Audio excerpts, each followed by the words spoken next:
আসসালামু আলাইকুম। আশা করি যে যেখানে আছেন অনেক বেশি ভালো আছেন। আজকে আমি আপনাদের সঙ্গে শেয়ার করব নারকেল তেলের সঙ্গে কি এমন জিনিস মিশিয়ে ব্যবহার করলে আপনাদের চুল লম্বা, ঘন, কালো, সিল্কি হবে। তো বেশি বড় করব না ভিডিও, মূল ভিডিওতে চলে যাব। তার আগে আপনাদের সঙ্গে একটি কথা শেয়ার করে রাখি, আমি এখানে ঘানি ভাঙা নারকেল তেলটা ব্যবহার করি, তো সেটাই নিয়ে নিয়েছি। আপনারা আপনাদের চুলে যেই নারকেল তেলটা বা যেই ব্র্যান্ডের নারকেল তেলটা স্যুট করে সেটাই নিয়ে নেবেন, তবে সবসময় চেষ্টা করবেন ঘানি ভাঙা নারকেল তেল ব্যবহার করতে। তো চলুন আর বেশি কথা বাড়াবো না, মূল ভিডিও শুরু করা যাক। এখন আমি যে কাজটি করব, এখানে 1 টেবিল চামচ পরিমাণ নারকেল তেল নিয়ে নিব।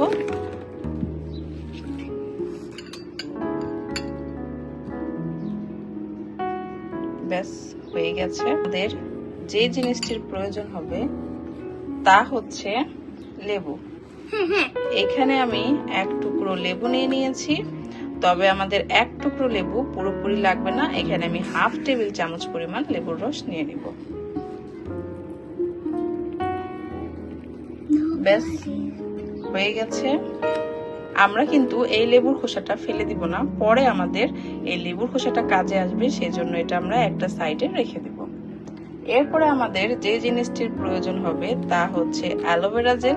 আপনারা চাইলে র অ্যালোভেরা জেল বা কাঁচা যে অ্যালোভেরা জেল গাছের সেটাও নিয়ে নিতে পারেন, তবে আমার কাছে সেটা অ্যাভেলেবেল নেই, সেজন্য আমি আমার পছন্দ অনুযায়ী হিমালয়া ব্র্যান্ডের অ্যালোভেরা জেলটা নিয়ে নিয়েছি। তো এখানে আমি অ্যালোভেরা জেলটাও 1/2 টেবিল চামচ পরিমাণ নিয়ে নিব। এখানে আপনারা দেখতে পাচ্ছেন আমি 1/2 টেবিল চামচ পরিমাণ অ্যালোভেরা জেল নিয়ে নিয়েছি। তবে সেই জিনিসটি হচ্ছে ভিটামিন ই ক্যাপসুল। অবশ্যই চেষ্টা করবেন আপনাদের চুলে প্রতি সপ্তাহে একটা করে ভিটামিন ই ক্যাপসুল দিতে, বা আপনাদের বাচ্চার চুলে বলুন, ছেলে মেয়ে উভয়ে যে কোনো বয়সের চুলে প্রতি সপ্তাহে একটি করে ভিটামিন ই ক্যাপসুল দিলে কিন্তু আমাদের চুলের গোড়াটা মজবুত হয় এবং অতিরিক্ত চুল পড়ার যে প্রবণতা সেটা কিন্তু চিরদিনের জন্য বন্ধ হবে। এখানে আমি একটি ভিটামিন ই ক্যাপসুল নিয়ে নেব, তবে অবশ্যই সপ্তাহে একটি করে ভিটামিন ই ক্যাপসুল চুলে ব্যবহার করবেন। এখন আমি এই সামনে থেকে একটু ছিদ্র করে নিব, এর ভিতরের যে অয়েলটা সেটা নিব। এখানে দেখুন আমি এই অয়েলটা নিয়ে নিলাম। যে কাজটি করতে হবে, এই সবগুলো উপকরণ খুব ভালো করে মিশিয়ে নিতে হবে। আর এটা মেশাতে মেশাতে আমি আপনাদের সঙ্গে একটি ইম্পর্টেন্ট কথা শেয়ার করে দিই। তো এটি অবশ্যই সপ্তাহে 1 দিন ব্যবহার করবেন, এর চেয়ে বেশি কিন্তু ব্যবহার করার প্রয়োজন নেই।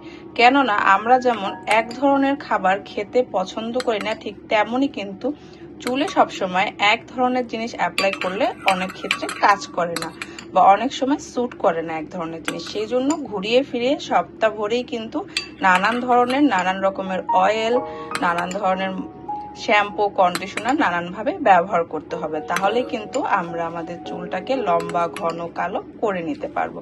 তো এখানে কথা বলতে বলতে আমার কিন্তু এই মিশ্রণটা মেশানো হয়ে গেছে।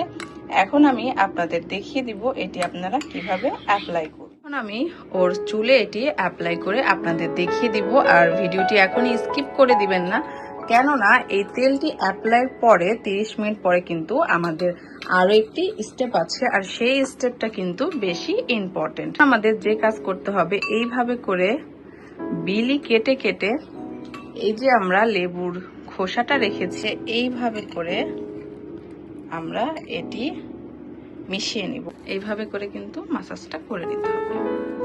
এইভাবে করে বিলি কেটে কেটে পুরো চুলে এভাবে করে মাসাজ করে নিতে হবে। পুরো স্ক্যাল্পে মাসাজ করা হয়ে গেলে আমরা চুলের অগ্রভাগেও এভাবে করে লেন্থেও এটি আমরা অ্যাপ্লাই করে নিব, যার ফলে আমাদের চুলটা কিন্তু ন্যাচারালি খুব ভালো কন্ডিশন পাবে। তো এটা আমি অফ স্ক্রিনে করে নিচ্ছি। আমার এক হাতে কিন্তু এটা করাতে খুব কষ্ট হয়ে যাচ্ছে, প্রপার ভাবে করতে পারছি না, তো সেজন্য আমি অফ স্ক্রিনে এটা করে এরপরে আমি আবার ভালো করে মাসাজ করে এরপরে কিন্তু আবার ফিরে আসলাম। তো এখানে আপনারা দেখতে পাচ্ছেন ওর স্ক্যাল্পে কিন্তু প্রতিটি চুলের গোড়ায় গোড়ায় সুন্দর করে এটি অ্যাপ্লাই করা হয়ে গেছে, আর শেষে আমি কিন্তু ওর চুলের অগ্রভাগেও এটি অ্যাপ্লাই করে দিয়েছি। তো এখন আমাদের যে স্টেপটি করতে হবে সেটি আমি আপনাদের এখন দেখিয়ে দিব। আর এটি কিন্তু খুবই ইম্পর্টেন্ট। 15 দিনে বা 1 মাসে একবার, সপ্তাহে একবার যদি এইভাবে করে আপনারা চুলে স্টিম দিয়ে দিতে পারেন, তাহলে কিন্তু আপনাদের স্ক্যাল্পে নানান ধরনের ব্যাকটেরিয়া ধ্বংস হবে, চুল পড়া বন্ধ হবে, চুল সিল্কি হবে, শাইনি হবে, এবং যেই অয়েলটি আপনারা চুলে অ্যাপ্লাই করে স্টিম দিবেন সেই অয়েলটি কিন্তু অনেক বেশি কার্যকারিতা পাবে।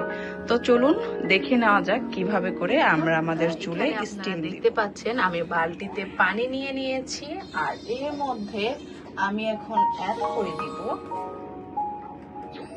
ধোয়া ওঠা গরম পানি। আর এটি অ্যাড করা হয়ে গেলে দেখবো আমাদের হাতে কি পানিটা সহ্য হচ্ছে নাকি। তো পানিটা কিন্তু আমাদের হাতে সহ্য হচ্ছে। এখন আমাদের যে কাজটি করতে হবে সেটা আমরা তাওয়াল নিয়ে তাওয়ালটাকে পুরোপুরি কিন্তু এই গরম পানির মধ্যে ডিপ করে দিব। আর অবশ্যই হাতে সহ্য হচ্ছে নাকি বারবার দেখে নেবেন। তো এখন আমি অফ স্ক্রিনে তাওয়ালটা একদম ভালো করে চিপড়ে নিচ্ছি যাতে এর মধ্যে একটু পানি না। দেখুন আমি এখানে তাওয়ালটা কিন্তু পুরো চিপড়ে নিয়েছি। এখন আমাদের যে কাজটি করতে হবে, বাবুকে নিচের দিকে নিয়ে এভাবে করে তাওয়ালটাকে করে পুরো চুল আটকিয়ে নিব। আর এইভাবে ঠিক 10 মিনিট রেখে দিব। আর এভাবে রাখা হয়ে গেলে তারপরে কিন্তু আমরা নরমালি পানি দিয়ে চুলটা ধুয়ে নিতে পারি। আর সামান্য একটু শ্যাম্পু নিয়ে তার মধ্যে একটু পানি মিশিয়ে চুলটা ধুয়ে নিব, তাহলেই কিন্তু হয়ে গেল। তো আশা করি প্রতিদিনের মতো আজকের ভিডিওটি আপনাদের ভালো লেগেছে। যদি ভিডিওটি ভালো লেগে থাকে তবে প্লিজ আমাদের চ্যানেলটি সাবস্ক্রাইব করে দিবেন এবং পাশে থাকা ছোট্ট বেল বাটনটি প্রেস করে দিবেন।